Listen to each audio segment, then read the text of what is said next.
Eddie. Some Bali. No fags. I don't smoke. But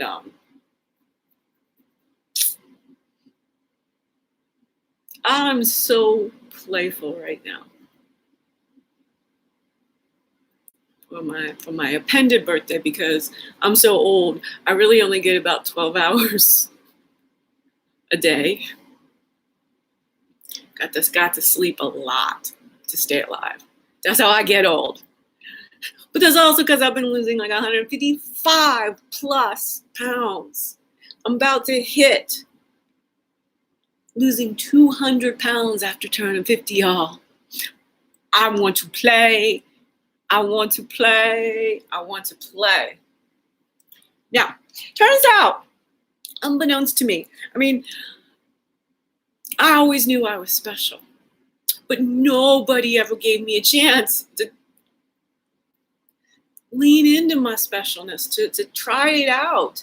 Well, you know, I was morbidly obese since I was an infant. So here I am, 52.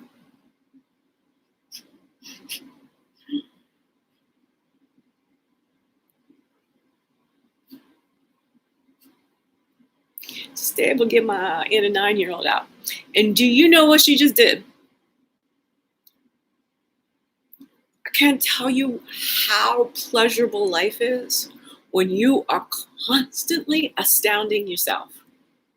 Playing, right? Going, well, how could this get any better? So I'm just up in my mind. I'm just sort of narrating my days, you know, self-authoring what's going on around here, the best of my ability. My reality is I've been in the shoe, y'all, solitary confinement for a decade.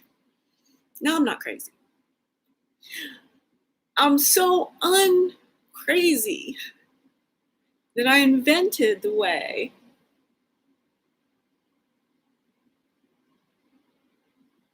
to save your own life.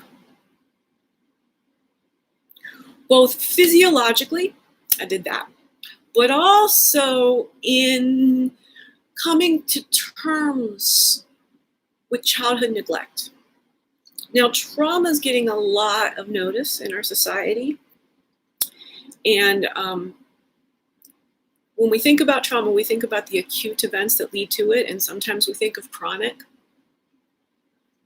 abuse type situations. And then the world is those who've been traumatized or those who haven't. This inhumane civilization that men created, white men,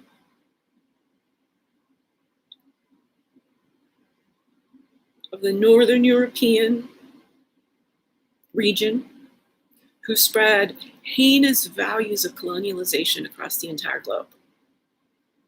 I'm here to get these motherfuckers to sit down and listen to me. And to do so, you know what had to happen to be getting that brave? You got to play a lot. You got to be playing in your own personal zone of genius. To change the world out there in all of its chaos, the world in here has got to be coherent. You can play that game and contribute to the chaos. I mean, you can even be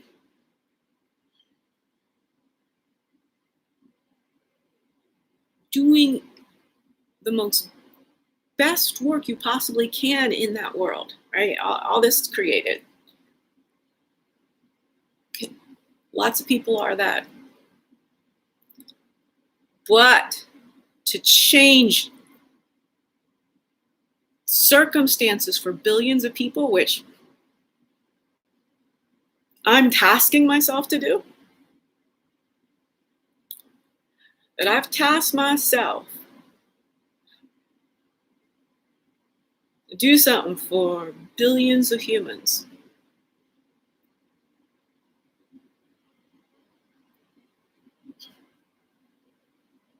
I've learned that you got to be able to play with yourself. really creatively, like, here's the game of my life, right? Monopoly board it down, you got all this, what you studied, what you love to eat, where you've been. This is all you just see this board now of all of the pieces of your life. And the more you stop letting the world tell you what to like or do, the more you do what you like to do, play the games you like to play with yourself, you're going to start to see that there's a way to be really, really you that will bring you your most optimal financial security. For most of us, we don't actually want the riches. We want the freedom of enough.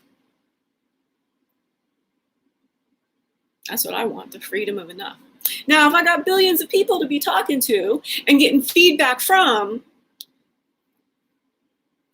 I'll need $1 billion or so. And that's as close as I need to be, right?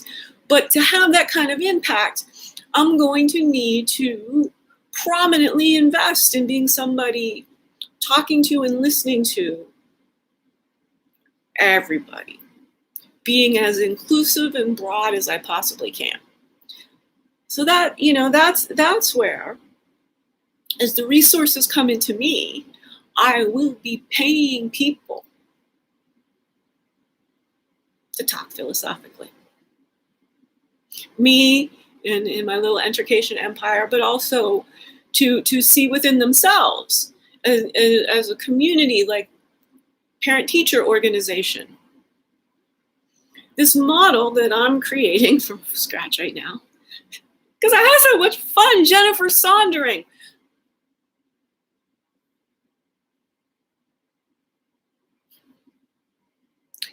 My mind works in really complex ways. And it seems to be all it takes to get you diagnosed with some sort of neurodiverse condition. Because the world's very linear, very non-inventive. It's what we get told smart when we memorize and we replicate well. We measure 3 times and cut once. Ideas we're spreading, TED Talks. Those things are so regimented, and you only want to spread the ideas once we've cleaned them for viruses.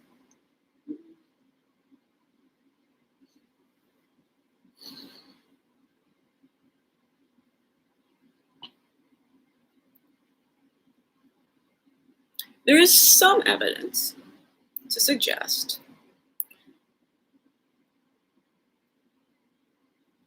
that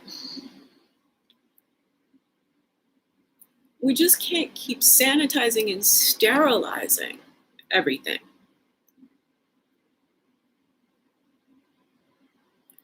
Because it really lets the viruses flourish. When we're in flow and biodynamic harmony and dirt and dust, it's just sort of normal. We've gotten rid of the dirt and the dust that was really sort of sub-sensory, natural. Body's okay with it. But then we sterilize everything, and then we pour in the chemical sense. These chemicals, they're killing us, they're killing us, these chemicals. Oh, what's really worse? Dust or pledge? And the thing is, 87% of y'all agree with me, and nobody's talking about it. 87% of y'all like, that stuff, it smells, it. No, I don't feel well. Sometimes I get nauseous. Everyone's agreeing with me, but no, everyone not helping me from my chronic disease. I really have been the redhead in the coal mine when it comes to multiple chemical sensitivity and the need to shift immediately to understanding bioelectricity. as a prominent public intellectual. I get my performer, smart-ass, kid-ass side to just for a second step away so that the adults can understand that this is on purpose. This is a Socratic monologue. It's an actual one-woman improv show. I'm now in the executive producer role, going, checks shall be written. Will I still be listening for money by the time you get this? Because it's not going to take long.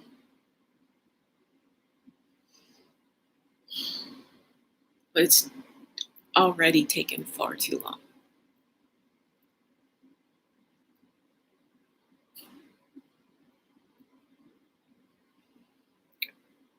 The algorithms, the machine language,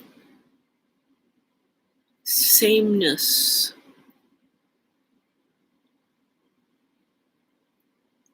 it's going to kill humanity very quickly.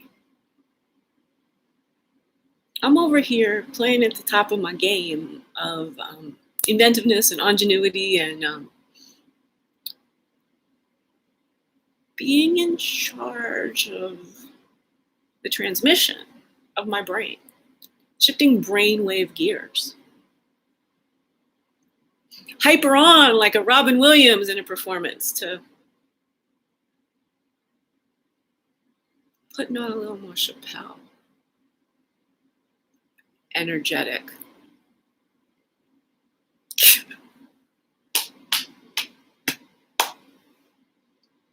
That's right.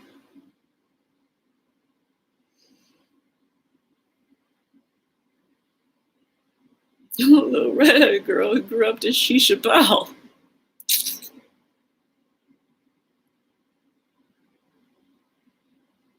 Is the tip of my second act career iceberg. Hashtag redheaded She-Hulk. But I'm also truly the little redheaded girl who's grown up to give Sigmund Freud vagina envy. I had a much better, much more accurate definition of subconscious than he ever dreamed of. We analyzed some of them Freudian dreams. I don't like that bit. That we tried that. I mean, it's not so bad. It's got to be that went a little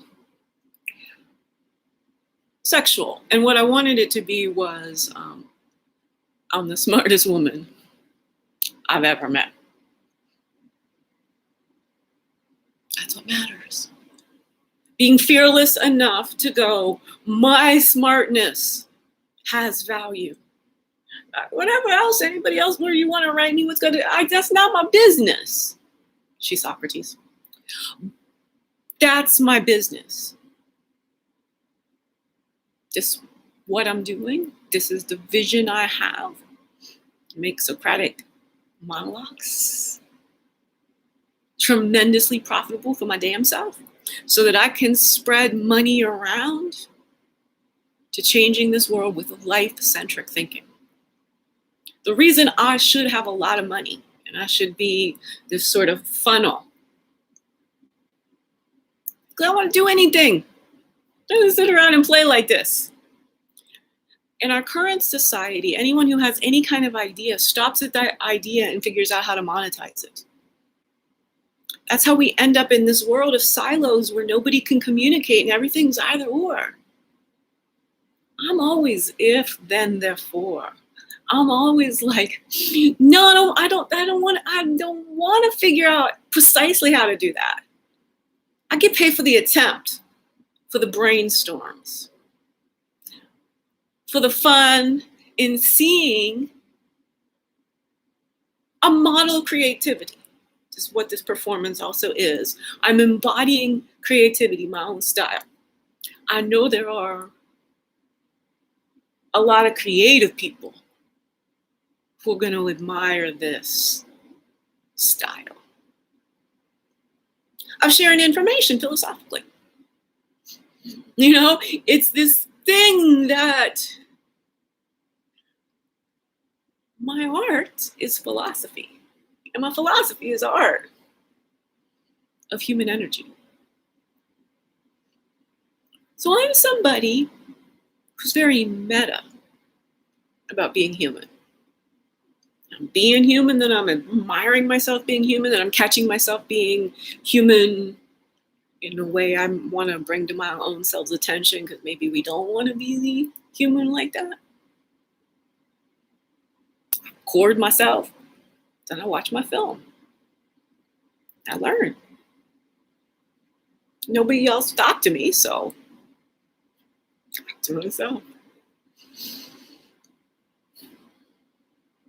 Y'all,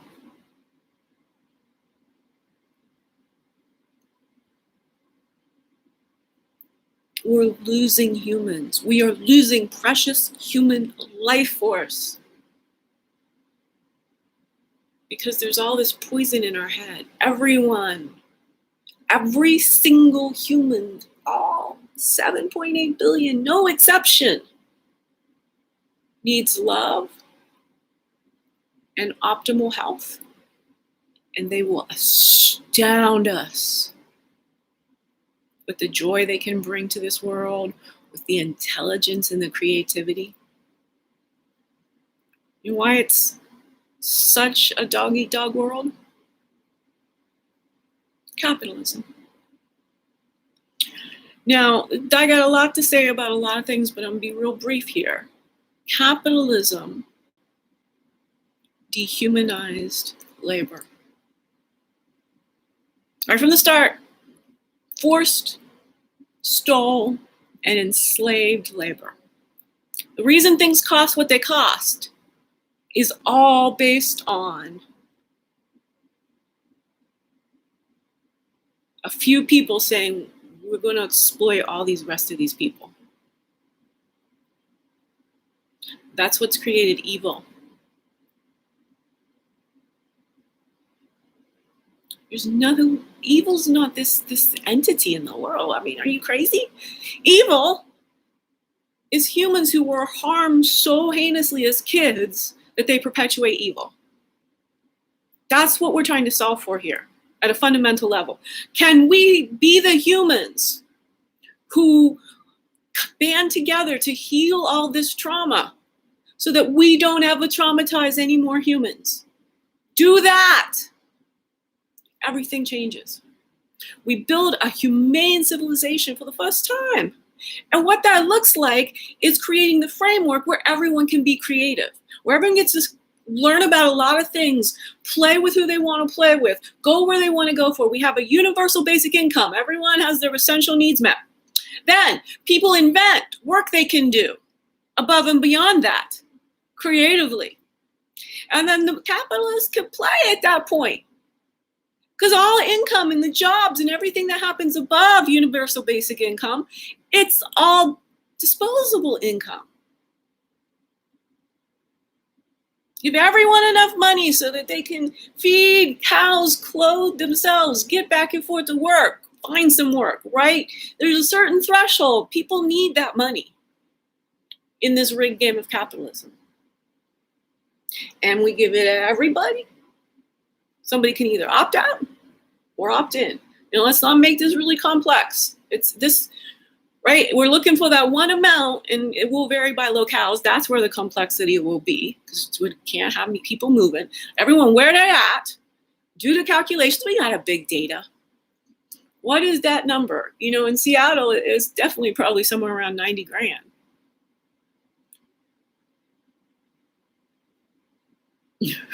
I don't, you know, it's going to be a lot in certain places and significantly less in others. But the point here is we want everyone, homeless people, criminals, everybody to get the same amount in a certain locale. Because what we've just done, leveled the playing field entirely, equitably. That's the whole goal. If everyone's just like, I have food to eat and a place to go, family around me, then everyone's going to start really going to their own true north. Some will play music, some will play sports, some will continue doing business stuff, some will be bakers, some will be candle makers. Oh my. We want this world. which is through play, which is through setting up the conditions so humans don't have to play by the rules of being a cookie cutter. That's what's breaking so many of us is we are not inherently able, all of us, to work 40 hours a week. Some of us have very different metabolisms. Mine, for example, is an extraordinary rare metabolism. I am an endurance sprinter. Of mostly, at least so far in my experience, of the mental variety.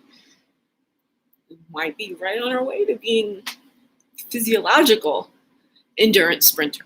And what I'm trying to say by that is, as humans and how we process energy and how our brains work and how strategic we are and all these kinds of that things, I am built to do nothing 90% of the time. And then to be crucial at the 10% of the time when there are extraordinary circumstances that few can handle.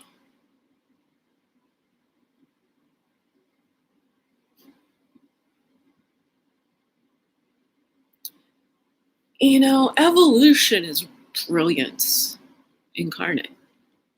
And what's always happening is evolution is favoring creativity.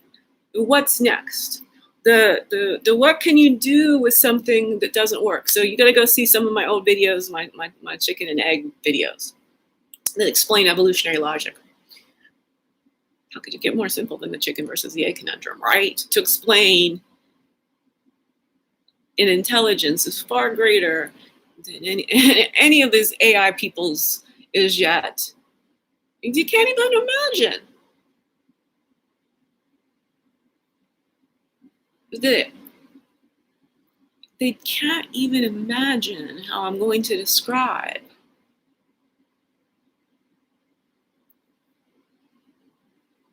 they're trying to codify intelligence into a programming language, into a set of loops and arrays and repeats that find and build patterns.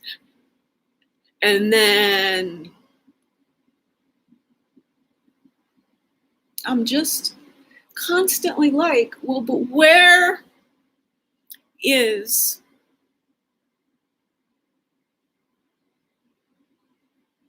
the creativity coming from?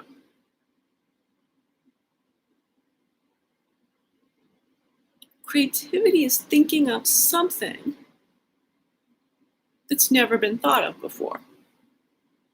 Now, that can be just one little tiny micron different. I mean, it could just be a different word. You've thought of this concept before, your movie. But then just another word comes to mind, and all of a sudden, so that's precisely what I pursued today at lunch. Before lunch, Kathy Griffin asked what a NFT is. I didn't tell her. I gave her ones to select to purchase. So again, I Maggie'd her. I redheaded her in the comedy, her hashtag redheaded, she hugged her.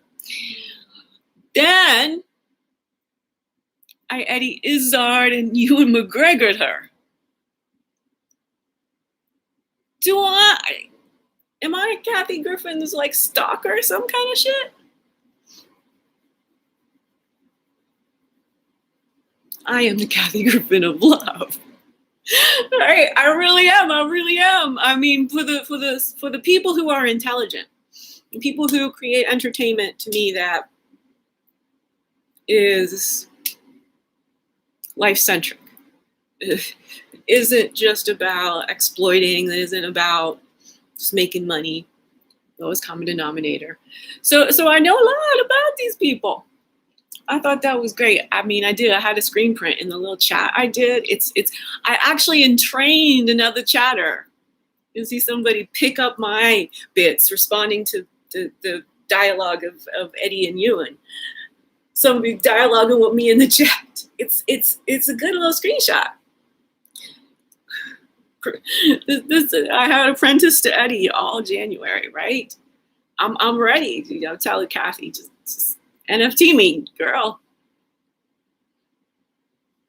And then I go and have my lunch, and I'm watching AFAB, watching the episode Olympics. Essentially, Edina Monsoon, Edi, EDI as I call her in the tweet, because I don't know actually how they spell Edina Monsoon. The W in there, and then is the Eddie, got 2 D's, IE's, Y's. Oh, it's Twitter. Should get 3 characters, 3 letters. 3 letters, 3 characters. 3 letters, 3 characters. I'm sorry, I just did a bubble there. I just wanted to get a little bit of like a surf hula to put around myself and do a little bubble and just do some air swimming. To improv, yo, geez Louise. So strong in me, y'all. Let me in the club. Yeah, I don't know I can do this on stage. Why would I need to? Because I think it is, of course, on the stage, in the club. You're trying to bring the audience together and unite them and speak to as many of them as possible. And that's great. What I'm trying to do is speak to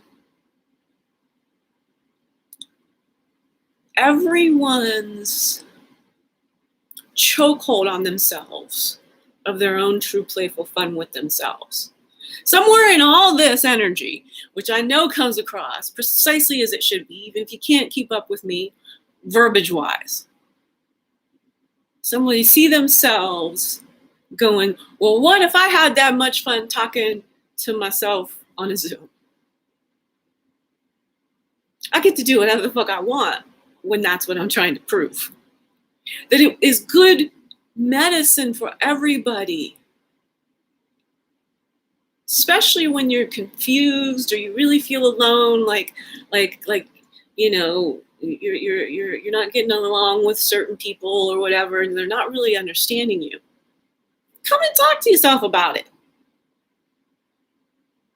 Zoom yourself. I'm telling you this.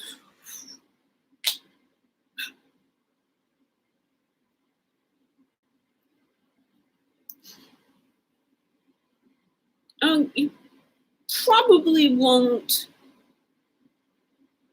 get all this up in the performer aspect of it. That's my own elder Sabantin. My sort of the brain gear I feel most happy in and most fulfilled in. Let's actually even make sure, let's focus most fulfilled in.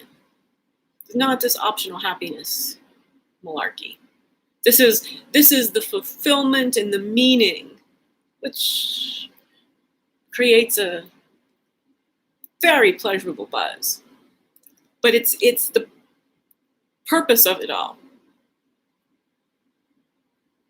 So that's my special sauce up here. Just keep doing this. Doing this is what I was born to do, and doing this is how I'm trying to invent how to get to do this, and then I'll do some more of this. And I'll just keep doing more of this.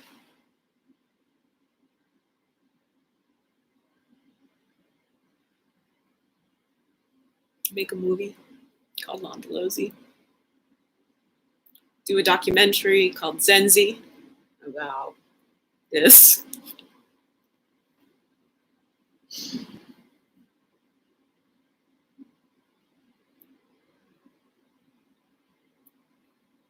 Stand on a stage with Dave Chappelle doing Socratic dialogues.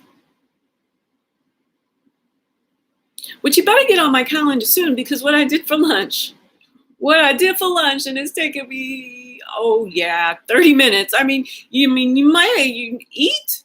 We need a creativity lunch, y'all. We need it to be the refuel part. of the pause. Repause is actually part of the tweet language.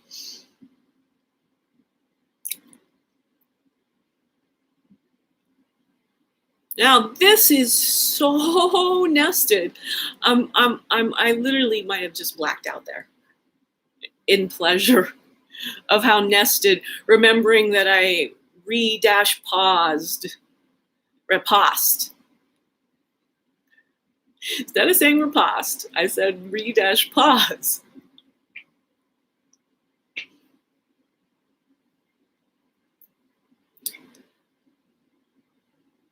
The human subconscious is not a black box.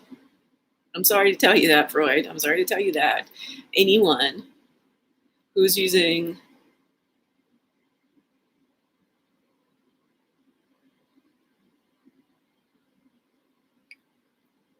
any of the protocols right now to sort of retrain your subconscious,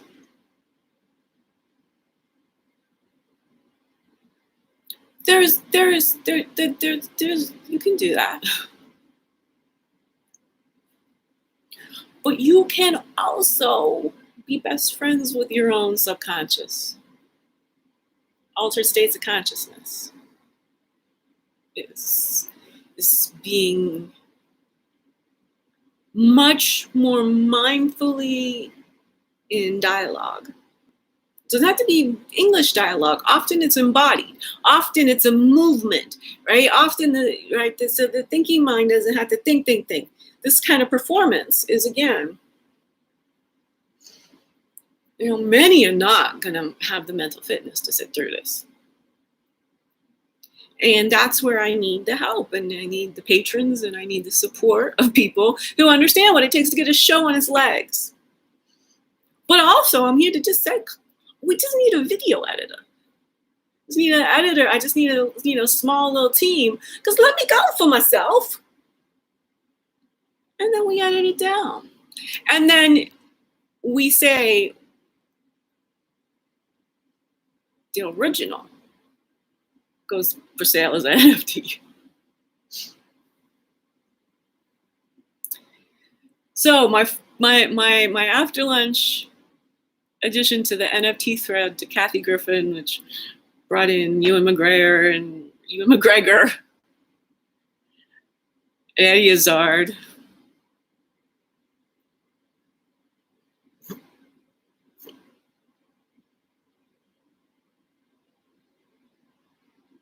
I mentioned I was watching the AbFab episode, Olympics, and the whole plot was that Eddie was trying to get Stella McCarthy to clothe her to watch the Olympics. And yeah, she was stalking Stella McCartney, and I'm stalking Kathy Griffin on a tweeter. So I mentioned in Jennifer Saunders, and I say, merde. What if Eddie, who was 52 fucking years old and had just lost 155 pounds in 15 months at a ton of 50?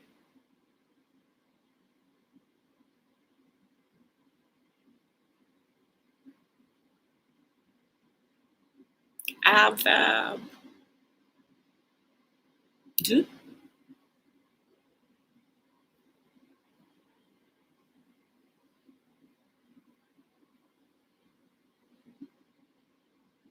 I didn't have a sitcom. I've got a documentary. I've got a stand-up tour, my own streaming specials. I got a feature film. Now I got a sitcom.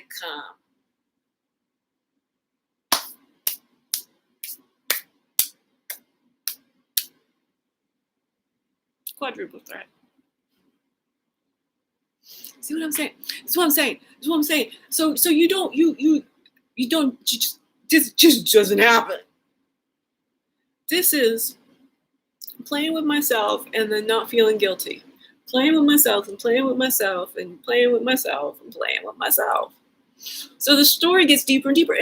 I'm just J.K. Rowling myself instead of about wizards and shit. I'm inventing all these stories and chapters and escapades, but I'm dead bankrupt and alone in the world. So I actually factually interacting with the world nearly solely, very nearly solely virtually. I have one friend, one 79-year-old friend.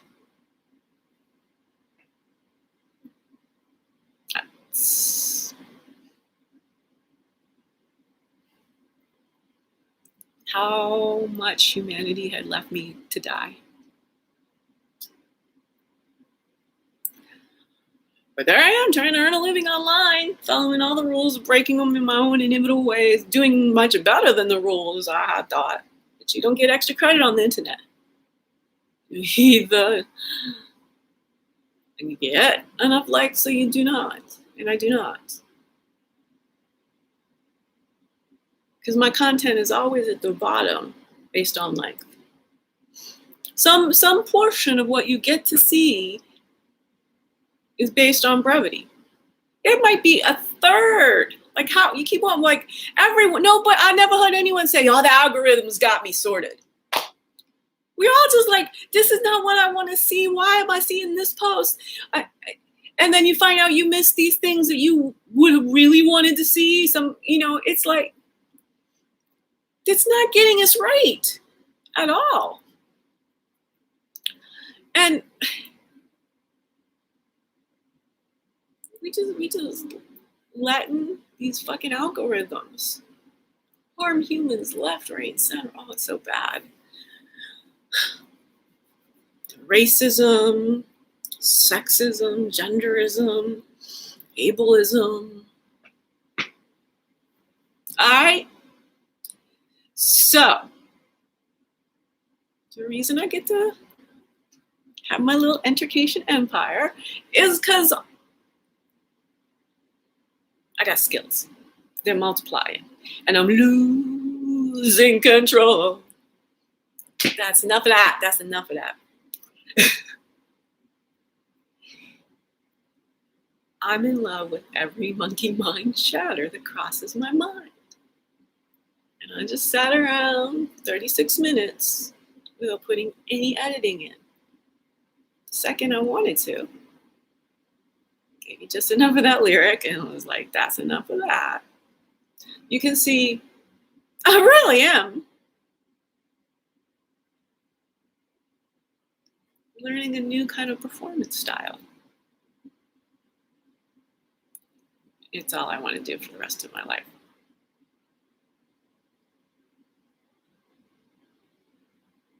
Socratic monologues and Socratic dialogues, Socratic trilogues.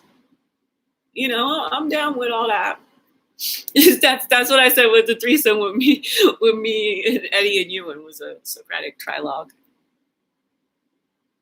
I get all that in a tweet, right? I'm sitting over here, blew right through a Pippin and everything. Going, let's hit a 40.